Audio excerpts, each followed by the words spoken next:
ഇപ്പൊ അടുത്ത് ലണ്ടനിൽ നടന്ന ഒരു ഭീകരവാദം, ആ ഭീകരവാദം ഒരു എക്സ് മുസ്ലിമായ ആളാണ് ചെയ്തത്. അത് അദ്ദേഹം ഏറ്റു പറയുന്നുണ്ട്, ഞാൻ എക്സ് മുസ്ലിമാണ്. മാത്രമല്ല സൗദിയിലുള്ള മുസ്ലിങ്ങളായ ആളുകൾ മതം മാറി യുക്തിവാദികളാകുമ്പോൾ അവർക്ക് വേണ്ടി സൗകര്യം ഏർപ്പെടുത്തി കൊടുക്കുന്ന ഒരാളാണ്. അപ്പൊ ഇദ്ദേഹം തന്നെ പറഞ്ഞു, ഞാനാണ് ഇത് ക്രൂരത ചെയ്തത്.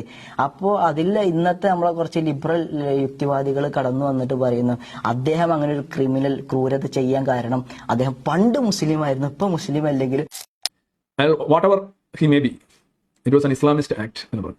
കാരണം അത് സംശയിക്കാനായിട്ടുള്ള കാരണമുണ്ട്. ഇനിയിപ്പോൾ അയാളുടെ മാക്സിമം പറയാൻ കഴിയുന്ന അയാളുടെ മനോനില തെറ്റിയതാണ്, അയാൾ അൺസ്റ്റഡിയാണ്. ഓക്കെ ആയിക്കോട്ടെ, അയാൾക്ക് സംശയത്തിന്റെ ഒരു ബെനിഫിറ്റ് കൊടുക്കണം. ഓക്കെ ആയിക്കോട്ടെ, പക്ഷേ ആക്ട് എന്താണ്? ആളുകളെ കൊല്ലുക, to kill and get killed എന്നുള്ളത് അതൊരു ഇസ്ലാമിക് വേറെ കാര്യമൊന്നുമില്ല. പിന്നെ ക്രിസ്മസ് സീസൺ തെരഞ്ഞെടുത്തതും ആ മുസ്ലിം ഐഡന്റിറ്റി അദ്ദേഹത്തിന്റെ ഇതിലുള്ളത് കൊണ്ടാണ്, അദ്ദേഹത്തിന് മുസ്ലിം എന്ന സോഫ്റ്റ്വെയർ ഉള്ളത് കൊണ്ടാണ് അദ്ദേഹം ചെയ്തത് തിന്മ ചെയ്തത്. ഇപ്പോ അമേരിക്കയിലെ ഒരു സൈനികനും ഇതേ രൂപത്തിൽ ഒരു അക്രമം അയച്ചു വിട്ടു, ക്രൈസ്തവനായിട്ടുള്ള. അപ്പൊ ആ ക്രൈസ്തവനും ചെയ്ത കാരണം എന്താ?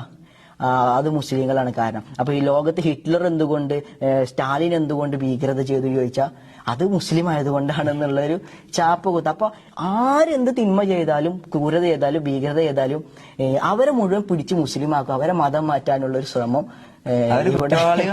മുസ്ലിങ്ങളാണ്.